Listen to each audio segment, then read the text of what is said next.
감동적인 찬양을 우리 주님께서 기쁘게 받으신 줄 믿습니다. 올해 단풍이 너무나 아름답고 예뻐서 참 좋았는데 어느덧 거의 다 지고 말았네요.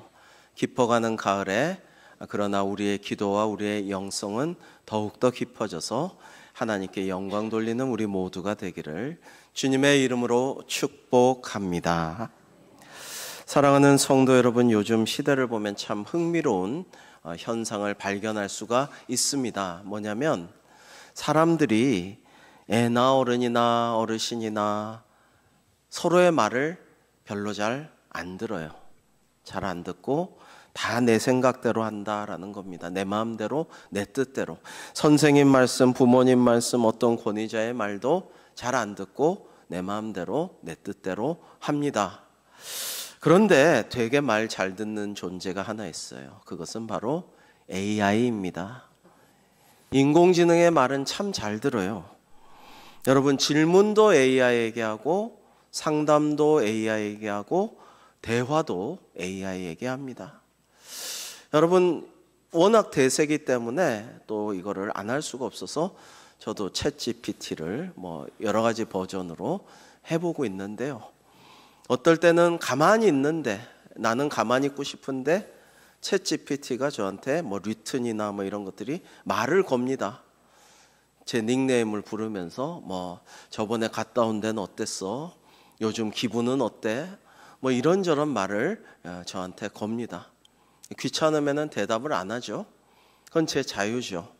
그러나 AI는 끊임없이 저와 이렇게 비위를 맞춰가면서 사근사근하게 접근해서 뭔가 대화를 시도하곤 합니다. 여러분, 우리가 사는 시대는요, 이제 민주주의 시대는 간 것 같습니다.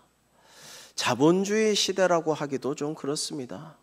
트럼프도 관세 걷어가지고 국민들한테 다 이렇게 기본소득처럼 뿌리겠다고 하고, 여러분, 이게 민주당만 하는 게 아니고 이게 모든 게 지금은 다 뒤섞였어요. 민주주의, 자본주의 이런 시대는 이미 간 것 같습니다.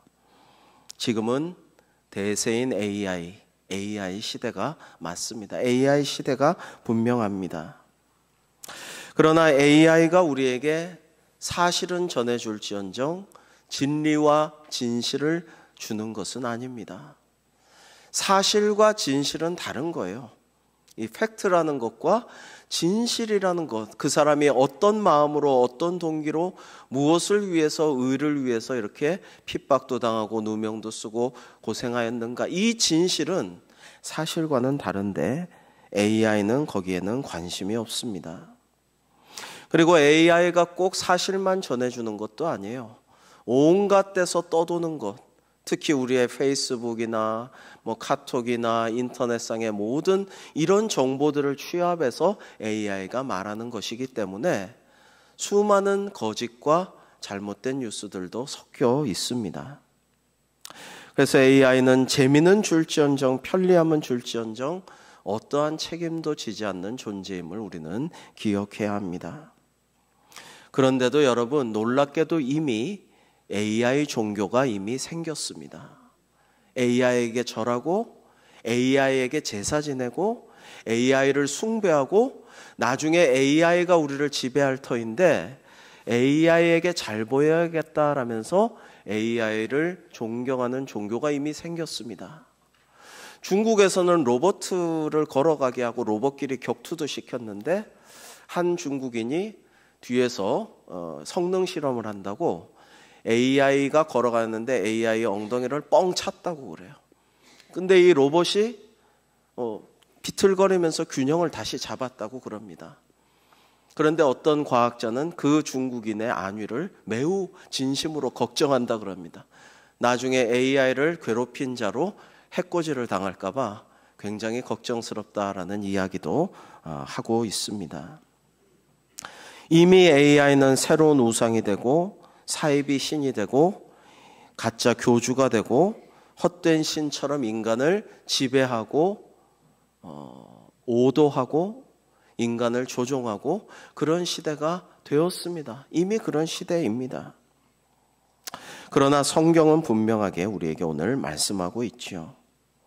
여러분, 오늘 미친 듯이 빠르게 변화하는 혼란스러운 AI 시대 속에서 우리가 어떻게 우리의 마음과 영성을 지켜나갈 것인가를 나누고자 합니다. 첫 번째, AI 시대를 사는 우리에게는 더욱더 영적인 분별력이 필요하다라는 것입니다. 여러분, 오늘 말씀을 같이 한번 읽어 보실까요?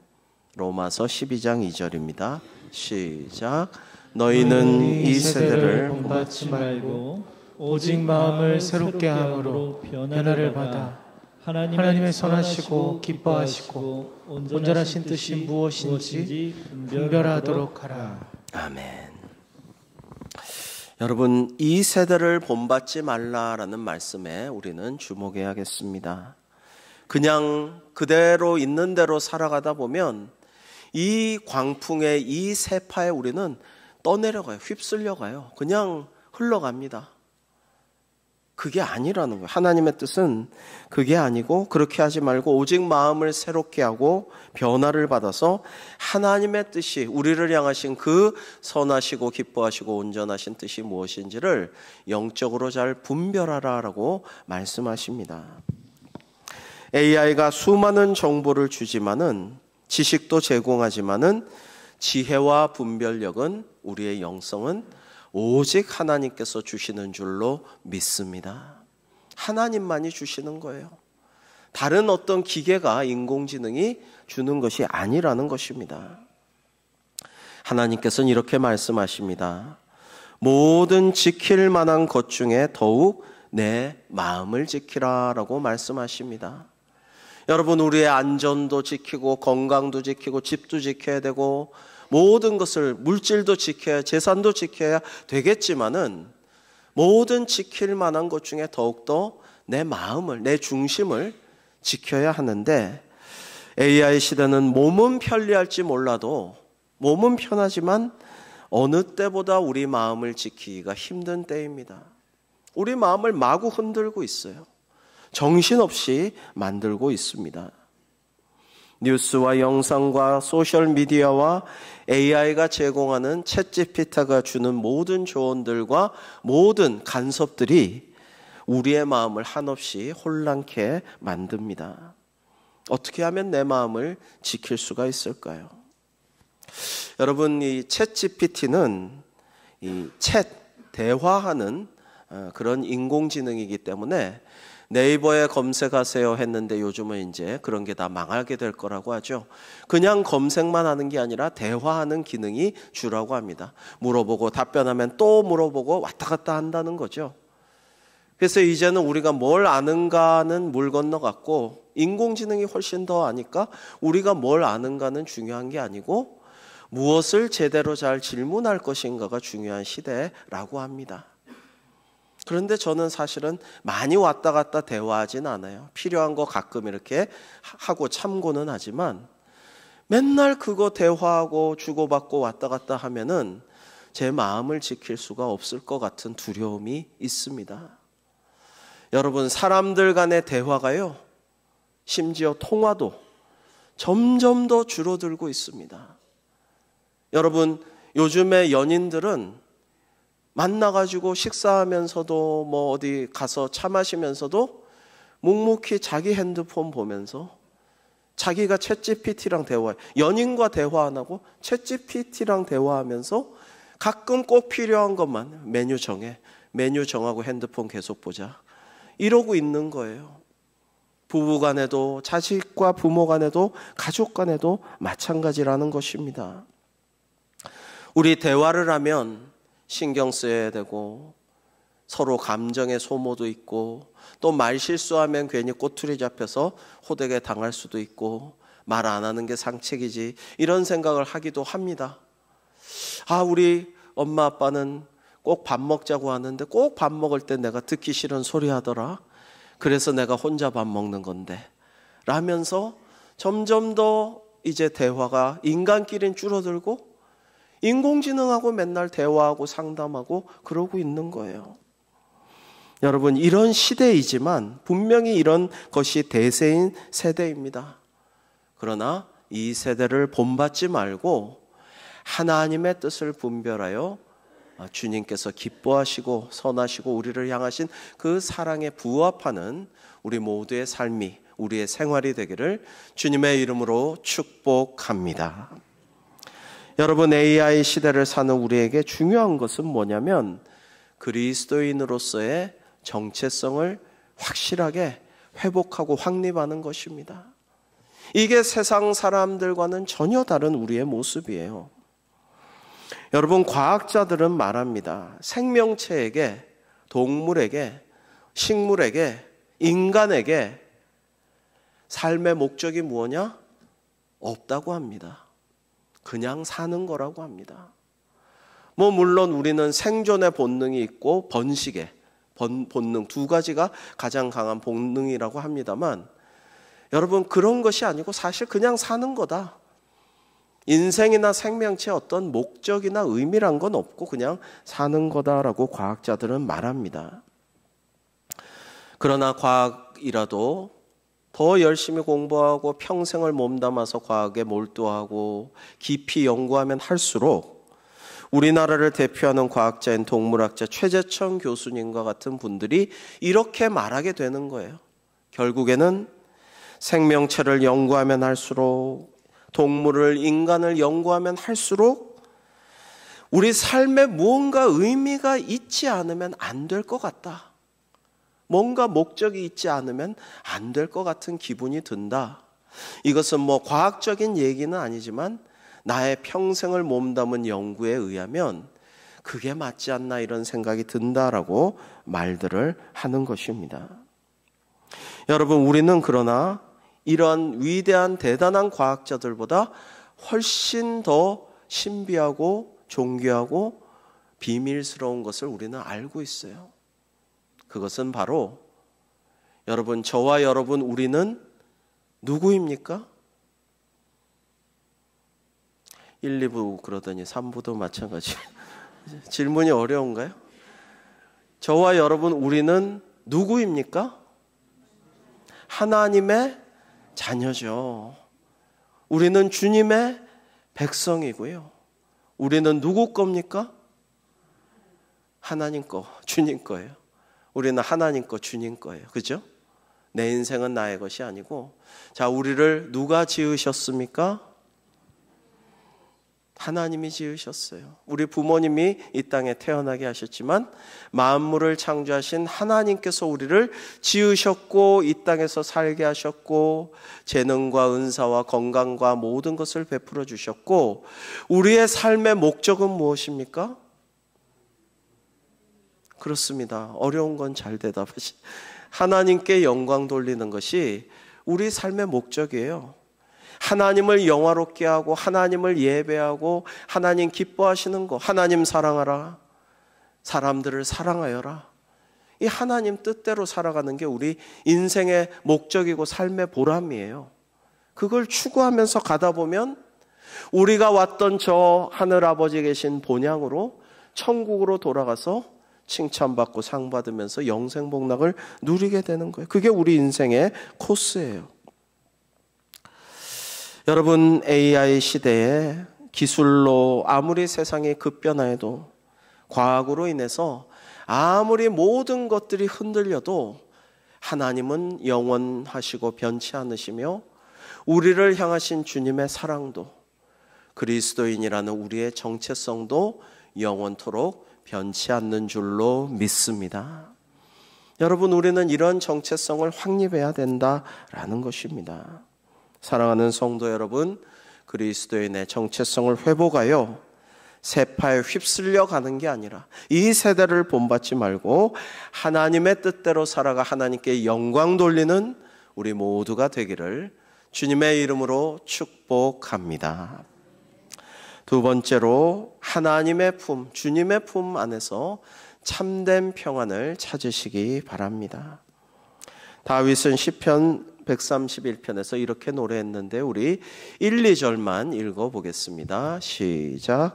여호와여, 내 마음이 교만하지 아니하고 내 눈이 오만하지 아니하며 내가 큰 일을 감당하지 못할 놀라운 일을 하려고 힘쓰지 아니하나이다.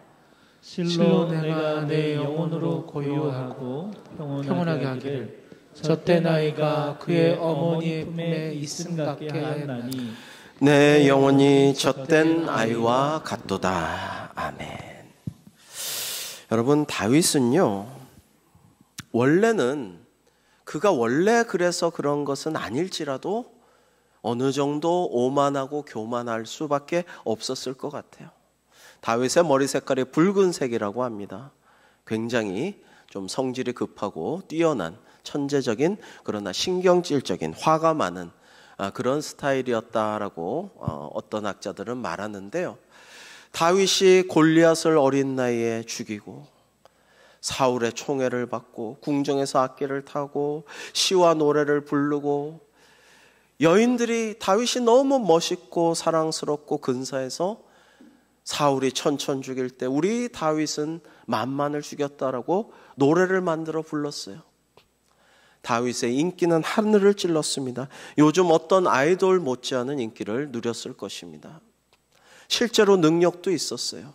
아름답고 잘생기고 재능 많고 싸움도 잘해요. 예술적인 것도 기가 막혀요. 그러니까 다윗은 오만하고 교만할 수가 있었을 것입니다. 그런데 하나님께서 다윗을 광야로 쫓아내셨습니다. 사울 왕의 분노를 피해서, 시기와 질투를 피해서, 암살 위험을 피해서 광야로 쫓겨났습니다. 아둘람 굴에 거했습니다. 여러분, 우리가 그냥 아둘람 굴에 거했다, 수백 명이 400명의 비류들이 다윗을 찾아서 거기 왔다 하는데 얼마나 동굴이 어둡고 습하고 냄새나고 참 살기가 불편했을까요? 또 사울 왕이 군사들과 쳐들어오면 다른 데로 옮겨야 돼요. 광야를 돌아다녀야 돼요. 그러면서 다윗은 자기의 오만함과 교만함을 버렸습니다. 내려놓았어요. 그렇게 노래하고 있는 것입니다. 여호와여, 내 마음이 교만하지 아니하고 내 눈이 오만하지 아니하오며 내가 큰 일과 감당하지 못할 놀라운 일을 하려고 힘쓰지 아니하나이다 라고 하나님께 고백하고 있습니다. 여러분, 그런데 놀라운 것은 이렇게 고백한 다윗이 나중에 크고 놀라운 위대한 일들을 하게 돼요. 이것은 다윗이 한 게 아니라 하나님께서 시키신 거예요. 만들어 주신 거예요. 여러분, 그를 의지하면 그가 이루어 주실 줄로 믿습니다. 우리가 할 일은 뭐예요? 내 안에 오만함과 교만함을 버리는 거예요. 그것을 내려놓고 하나님 품에, 주 품에 거하는 거예요. 주님께 맡기는 거예요. 어린아이가 무슨 책임이 있습니까? 그냥 몰라요. 난 몰라. 모르고 엄마 젖 먹고 이제 배 불러가지고 그 포근한 품에 편안히 엄마 가슴에서 그냥 푹 자는 거예요. 자고 나면 하나님 품에 거하고 잘 자고 나면 하나님께서 도저히 풀릴 수 없는 문제에 빛을 던져주시고 내가 어떻게 풀 수 없는 매듭을 다 풀어주시고 하나님께서 나를 가장 좋은 길로 인도하여 주실 줄로 믿습니다. 문제는 우리가 주님 품에 잘 못 구한다는 거예요. 못 거한다는 거예요. 주님 품에 잘 못 거하고 여러분 자꾸만 걱정하고 근심하고 염려하고 불안해서 잠 못 자고 괴로워하고 그런다는 거예요. 그럴 때 여러분 주 품에 노래라도 찬양이라도 부르십시오. 주 품에 품으소서. 능력의 팔로 덮으소서. 거친 파도 날 향해 와도 주와 함께 날아오르리. 여러분 다윗의 시편들은 대개 이런 구조를 많이 갖고 있어요. 처음에는 주님 어느 때까지입니까? 어느 때까지 저를 내버려 두시겠나이까? 원수들이 저렇게 나를 조롱하고 비웃고 나는 눈물로 베개를 다 적시고 욕까지 푹 젖었습니다. 그러나 기도 중에 하나님의 은혜를 체험하고 주 품에 거하게 된 영적인 그런 체험으로 말미암아 이제 내가 새벽을 깨우리로다 이렇게 노래하게 되는 것이죠. 자신만이 아니라 온 백성의 비전을 바라보고 하나님 저를 사용하여 주옵소서라고 거듭나는 고백을 하게 되는 것입니다. 여러분, 이 시편 131편이 궁궐에서 쓴 게 아니에요. 광야에서 쓴 거예요.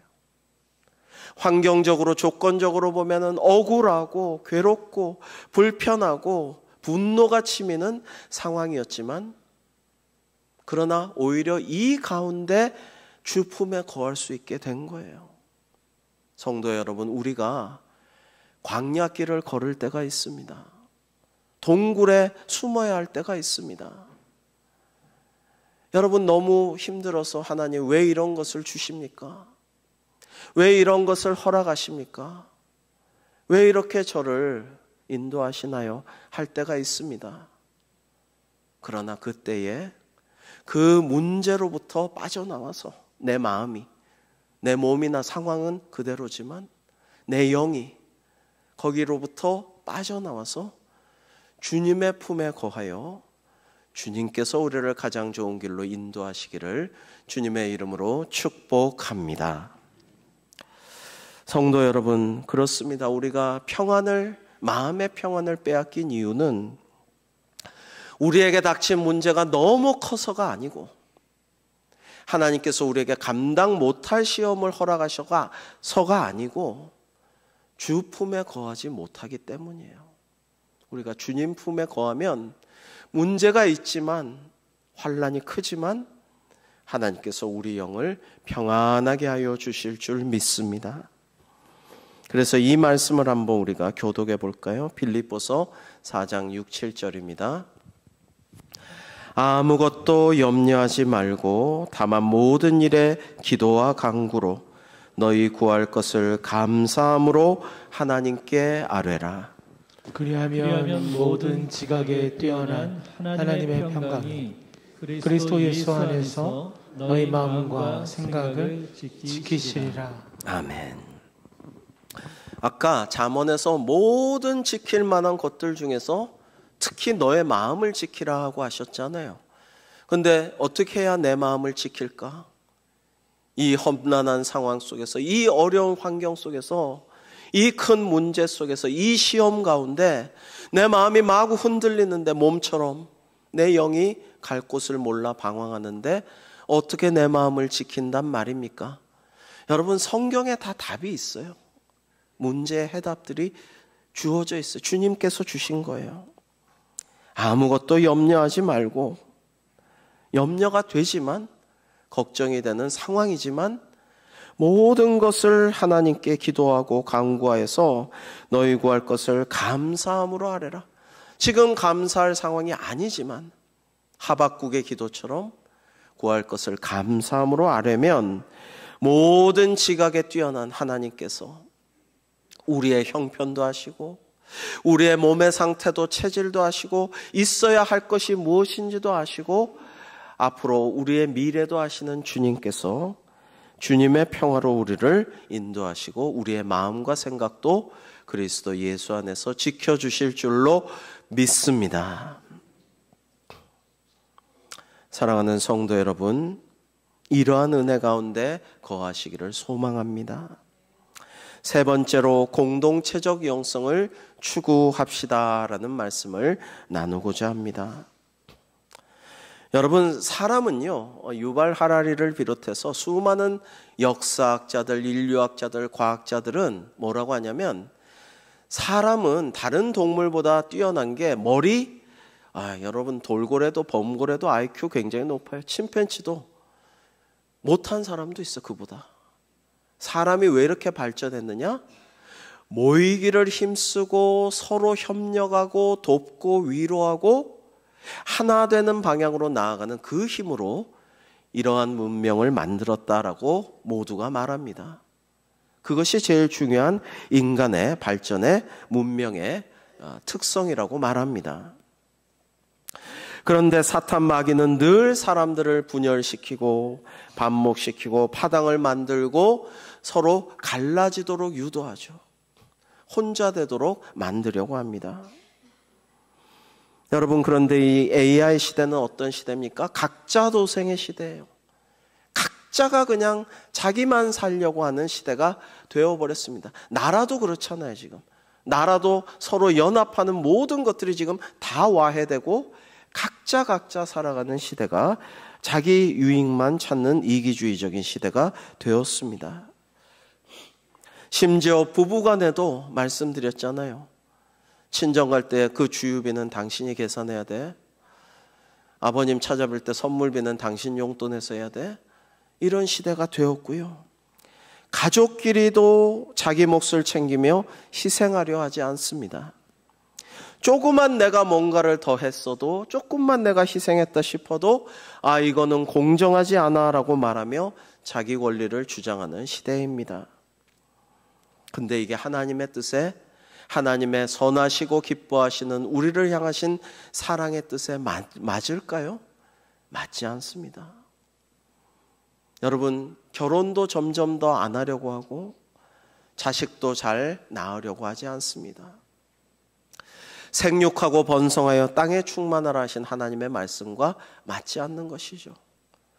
우리가 하나님의 말씀대로 자꾸만 살아가지 않음으로써, 하나님의 뜻을 분별하고 공동체적인 생활과 그 영성을 추구하지 않음으로써 우리는 계속해서 위기를 자초하고 있는 것입니다. 여러분, 행복 역시 구원과 마찬가지로, 여러분 기억하십시오. 구원과 행복은 혼자 얻을 수 없습니다. 한번 따라해 볼까요? 구원과 행복은 혼자 얻을 수 없습니다. 여러분, 혼자 구원받는 거 아닙니다. 그래서 교회가 있는 거예요. 나 혼자 은혜 받고, 나 혼자 말씀 많이 알고, 나 혼자 찬양 잘하고, 나 혼자 설교 많이 듣고, 그거 아니에요. 그게 그래서 구원받는 게 아니고, 구원의 공동체에서 같이 구원받는 거예요. 그게 하나님의 뜻입니다. 어떤 세미나 강사가 강연장에서 사람들에게 풍선 좀 불어보세요. 하나씩 풍선 불고 거기다 각자 이름을 쓰세요. 이름을 썼어요. 그 다음에 더 큰 방으로 데려가서 풍선을 자 이제 놓으세요 하니까 풍선이 다 하늘로 올라갔어요. 떠다녀요. 자 이제 자기 이름을 쓴 풍선을 3분 만에 찾아갖고 오세요. 그러자 사람들이 막 날아다니는 풍선을 이리저리 부딪히면서 정신없이 찾았지만 3분 만에 한 명도 풍선을 못 찾았다라고 합니다. 헉헉거리는 사람들에게 강사는 말합니다. 자, 이번에는 저 떠다니는 풍선 중에 아무거나 찾아서 그 이름이 써진 사람에게 풍선을 주세요. 1분 만에 하세요. 그랬더니 자기 앞에 있는 풍선 하나 집어가지고 이름을 불러가며 그 사람 찾아갖고 줬어요. 1분 만에 모든 사람이 풍선을, 자기 이름이 쓰인 풍선을 다 받았다라고 합니다. 그렇습니다. 행복은 나 혼자 막 추구해서 찾아지는 게 아니에요. 내가 다른 사람의 행복을 위해서도 수고하고 그들의 행복을 추구하고 찾아줄 때 나의 행복도 자연스럽게 찾게 되는 줄로 믿습니다. 구원도 이와 같아요. 여러분, 교회가 공동체적인 영성을 이루면 교회가 뭡니까? 하나님의 자녀들, 주님의 백성들, 주님의 제자들, 하나님의 사람들인 이 교회가 공동체적인 영성을 이루면 AI보다 못한 존재가 되고 맙니다. 그러나 교회가 계속해서 모이기를 힘쓰고 서로 도우며 함께 하나님께 예배하며 함께 말씀 읽고 말씀 듣고 그 은혜를 나누며 서로 위로하고 기도해주고 중보하고 세워주고 협력하면 AI 시대 세상이 감당하지 못할, AI도 어쩌지 못할 가장 위대한 공동체로 교회는 거듭나게 될 줄로 믿습니다. 여러분, 교회는 그렇게 나아가야 해요. 감리교회 아버지 존 웨슬리 목사님은 인생을 독과 노로 움직이는 배로 비유했습니다. 함께 한번 화면을 보시면서 음미하시면 좋겠습니다. 돛이 바람을 타면 순풍에 돛단 듯 행복하다.